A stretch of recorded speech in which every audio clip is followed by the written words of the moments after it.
उठो, टाइम तो देखो। राजाई से मुंह निकालकर जूही ने घड़ी की तरफ देखा तो 9 बज चुके थे। उसने कहा, अरे सोने दो, रात को बहुत देर से नींद आई थी। इस पर उसके पति अभी ने कहा कि मैं ऑफिस जा रहा हूँ, बीजू भी उठ चुका है, कब तक सोती रहोगी। सुबह सुबह की ये नोक झोंक अब जूही के घर में आम बात हो गई थी। पिछले कई दिनों से जूही देर रात तक जागती ही रहती और फिर सुबह उससे उठा ही नहीं जाता। जूही ने बिस्तर छोड़ा और अपने घर के कामों में जुट गई। घर में सिर्फ 3 ही लोग थे, जूही, उसका पति अभी और उन दोनों का 4 वर्षीय बेटा बीजू। अभी तो सुबह सुबह ही काम पर चला जाता, बीजू भी 11 बजे प्ले स्कूल चला जाता। फिर दोपहर 2 बजे तक जूही अकेली ही रहती थी। पर इस अकेलापन से ज्यादा अकेलापन तो जूही के मन में था, जो बढ़ता ही जा रहा था। वह घर के सारे काम करती, अपने बेटे को संभालती, दिन भर खुद को किसी भी काम में व्यस्त ही रखती ताकि रात को उसे जल्दी नींद आ जाए। पर ऐसा होता ही नहीं था। अभी शाम को घर आ जाता, अपने बच्चे के साथ खेलता। जूही के साथ भी वह समान ही था, पर जूही के दिल की बात और जज्बात को नहीं समझता। जूही चाहती थी कि बीजू उसके साथ वक्त बिताए, उससे उसके सुख दुख साझा करे। उसकी छोटी छोटी खुशियों का पता जूही के कहे बिना ही अभी को पता चले, पर अभी हर वक्त अपने काम में मशहूर रहता। शाम को घर आने के बाद वह अपना सारा वक्त बेटे को दे देता और बेटे के सो जाने के बाद अभी को उसके टीवी से कोई अलग नहीं कर सकता था। जूही बहुत कहती कि अभी मेरे साथ रहो, मुझसे बातें करो, हर वक्त क्या टीवी। तो अभी कहता, तुम्हारे साथ ही तो हूँ। जूही मन ही मन बोल उठती कि तन से ही नहीं, कभी मन से भी साथ रहा करो। पर फिर वो अभी पर खींच उठती और दोनों में बहस हो जाती। कभी कभी तो ये बहस बड़े झगड़े में बदल जाती थी। अभी और जूही की शादी को 7 साल हो चुके थे। दोनों की ऑरेंज मैरिज थी।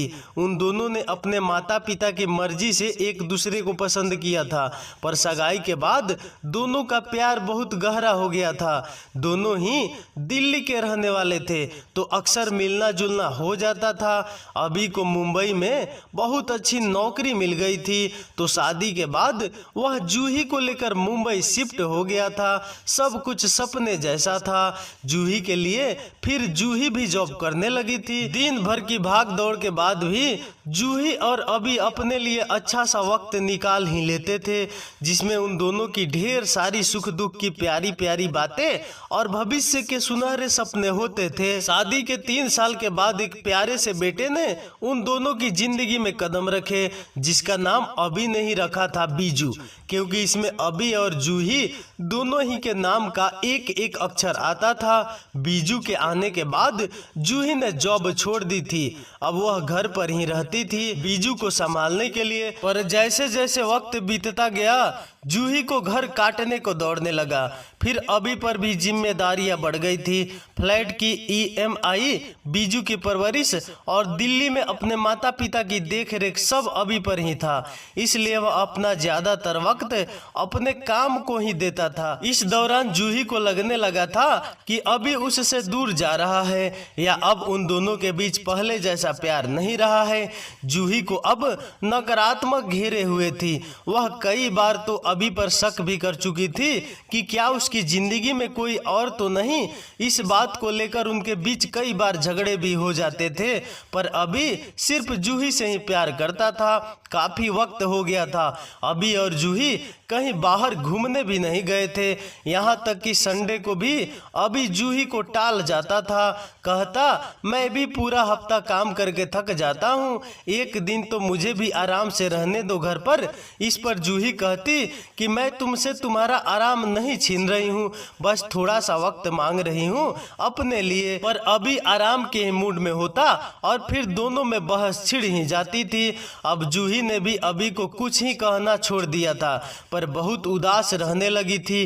किसी भी काम में उसका मन नहीं लगता था। हर समय वह अभी के प्यार के लिए तरसती रहती थी। उसे लगता कि आज अभी उससे प्यार से बोलेगा या आज घुमाने ले जाएगा, कोई सरप्राइज देगा, ये करेगा वो वो करेगा, बस ऐसे ही ख्यालों में खोई सी रहती। हर वक्त उसे रात को नींद भी नहीं आती थी, बड़ा अजीब सा डर लगता था। तो वह डर के मारे अभी से लिपट जाती, पर अभी तो घोड़े बेचकर सो रहा होता था, उसका डर कौन दूर करे। कभी जाग भी रहा होता था तो भी कहता दूर हटो, सोने दो मुझे, और झटके से जूही को अलग कर देता। जब अभी का मन होता तो ही वह जूही से प्यार करता। ऐसे ही वक्त के साथ साथ जूही डिप्रेशन का शिकार होने लगी। वह सोचती थी कि पहले की तरह जॉब ढूंढ ले, पर बीजू को अकेले कैसे छोड़े। सास ससुर को मुंबई का माहौल कम ही रास आता था, तो वह 4-5 महीने में एक बार 10 दिनों के लिए आते रहते थे। पर जूही के कई बार कहने पर भी अस्थायी होने के लिए नहीं माने। अब जूही का सिर अमूमन रोज ही दर्द होता था। अनिंद्रा, तनाव, चिड़चिड़ापन, ये सब उसमें आ गए थे। उसे लगता था कि सुकून की नींद लिए हुए तो उसे एक जमाना हो गया है। उसकी आंखों के नीचे काले घेरे कुछ ज्यादा ही बढ़ गए थे और चेहरा पीला पड़ गया था। अब तो उसे रात के 3-4 बजे तक नींद आती ही नहीं थी। उसने अभी से कहा तबीयत कुछ ठीक नहीं लग रही, डॉक्टर के यहाँ जाकर आते हैं। अभी ने कहा कि तुम जाकर आ जाओ, कुछ प्रॉब्लम हो तो बताना। डॉक्टर से सारी समस्या बता देने के बाद डॉक्टर ने जूही को कुछ सलाह और दवाइयाँ देकर भेज दिया। जूही को दवाइयों से भी आराम नहीं मिल पा रहा था। सिर दर्द के लिए वो अलग से दवाइयाँ लेने लगी। एक गोली से तो उसे कुछ फर्क ही नहीं पड़ता था, 2-2 गोलियां लेने लगी थी। एक बार जूही ने अभी को कहा कि प्लीज मेरे पास रहो, मुझे नींद नहीं आती, सिर दर्द होता है, डर भी लगता है, मुझे थोड़ा तो समझो। अभी भी आज उसकी हालत से घबरा गया था, तो वह उसे अपने पास लेकर सो गया। दिन भर की काफी थकावट की वजह से अभी को तुरंत नींद आ गई और वह जूही से पलट कर सो गया। इस बात का पता नहीं क्यों जूही को बहुत ही गुस्सा आ गया और उसने झकझोर कर अभी को जगाया। मैं यहाँ पर मरी जा रही हूँ और आपको आराम से सोना है, कभी भी आपने मुझे समझा ही नहीं। अब आपको मेरी कोई भी परवाह नहीं है। अभी को भी बहुत गुस्सा आया। दोनों के बीच बड़ा झगड़ा हो गया और अभी ने जूही पर हाथ उठा दिया और गुस्से में कमरे से बाहर निकल आया। जूही काफी देर तक रोती रही। उसका सिर दर्द से फटा जा रहा था, मानो कोई 100 हथौड़े एक साथ मार रहा हो। उसने गोलियां निकाली और रेपर में जितनी भी गोलियां थी सब ले ली और बिस्तर पर रजाई ओढ़कर तकिए में सिर दबाकर सो गई। उसे पता नहीं चला कब नींद आई। सुबह जब अभी उठा तो उसे अपनी गलती का एहसास हुआ। उसने सबसे पहले जूही और अपने लिए चाय बनाई और जूही से माफी मांगने के लिए कमरे में गया। जूही रोज की तरह रजाई में मुंह छुपाकर सोई हुई थी। अभी ने उसे जगाया। जूही, जूही उठो, सुबह हो गई है, उठ जाओ। अब काफी देर जगाने के बाद भी कोई हलचल नहीं हुई तो अभी ने रजाई को हटाया। जूही का चेहरा सुजा हुआ था, पूरे शरीर पर लाल लाल चकते बने हुए थे और जूही के होठ नीले पड़ चुके थे।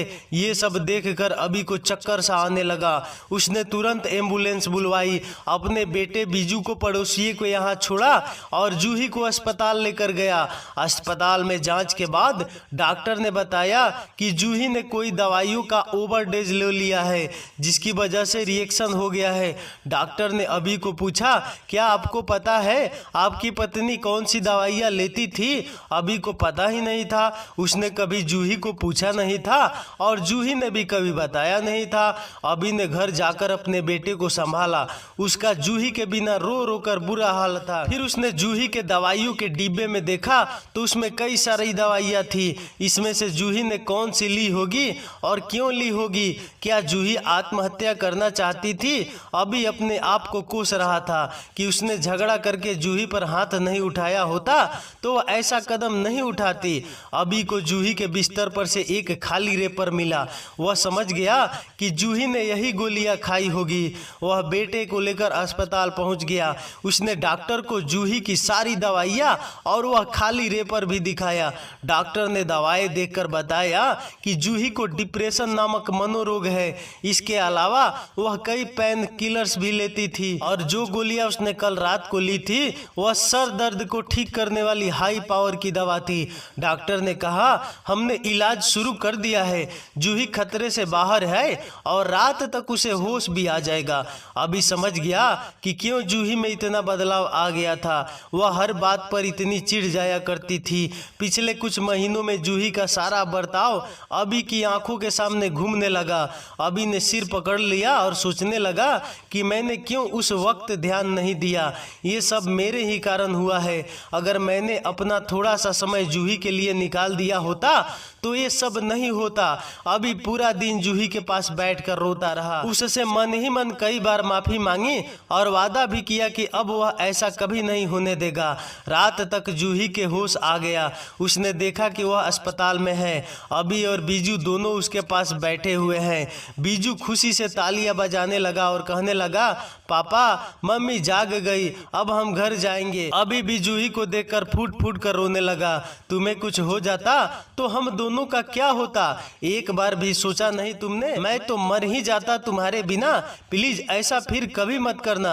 जूही ने कहा, मैंने क्या किया? सिर दर्द की दवा ही तो खाई थी। अभी ने उसके गाल पर हल्का सा थप्पड़ मारा और कहा, पागल, सिर दर्द के लिए कोई पूरा रैपर खाली कर देता है क्या? अब जूही को एहसास हुआ कि कल रात को उसने सारी गोलियां ही एक साथ ले ली थी और उस वक्त उसे इस बात का जरा भी ध्यान नहीं था। जूही ने अभी से माफी मांगी और उसे यकीन दिलाया कि वह मरने नहीं जा रही थी, बल्कि उसे तो पता ही नहीं चला कि उसने कितनी गोलियां ले ली थी। अभी ने भी जूही से माफी मांगी और उसका हमेशा साथ देने का वादा किया। जूही ठीक होकर अस्पताल से घर आ गई। अभी ने ऑफिस से 1 महीने की छुट्टी ले ली और जूही की वो सारी इच्छाएं पूरी की जो उसने कभी अभी से जाहिर की थी। जूही धीरे धीरे डिप्रेशन से बाहर आ गई और आज एक अरसे के बाद उसने सुकून की नींद ली थी। अब अभी हमेशा ही जूही और अपने परिवार को प्राथमिकता देता है। तो दोस्तों, ये कहानी से आपको क्या शिक्षा मिली? अगर अच्छी लगी और जो शिक्षा मिली वो कमेंट में जरूर बताइए। तो चलिए अगले वीडियो मिलते हैं, तब तक नमस्कार, धन्यवाद, बाय बाय।